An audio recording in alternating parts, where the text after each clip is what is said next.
जिल्हाधिकारी कार्यालयामध्ये विशेषतः दोन महत्त्वाच्या गोष्टीबाबत बैठक झाली.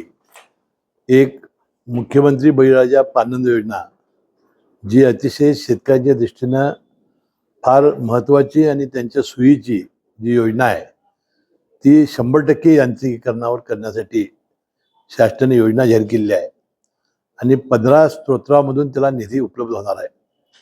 25 किलोमीटरचं एक क्लस्टर आहे. आता विधानसभेचे जे आमदार आहेत ते त्या विधानसभा मतदारसंघाचे समितीचे अध्यक्ष आहेत आणि प्रांताधिकारी हे सचिव आहेत. आणि आता येणाऱ्या 19 एप्रिलला अक्षय तृतीयेचा फार महत्त्वाचा सण आहे. त्या दिवशी आपण कागल विधानसभा मतदारसंघातून सुरुवात करायचं ठरवलेलं आहे. त्याप्रमाणे सगळ्या अधिकाऱ्यांनी त्याचं नियोजन केलेलं आहे.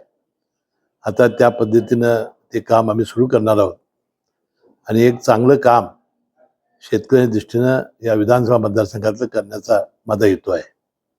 त्यासाठी जिल्हाधिकारी, प्रांताधिकारी आणि सर्व अधिकाऱ्यांनी, विशेषतः तहसीलदार असतील, सगळ्यांनीच अतिशय चांगलं मोलाचं सहकार्य करायचं ठरवलेलं आहे.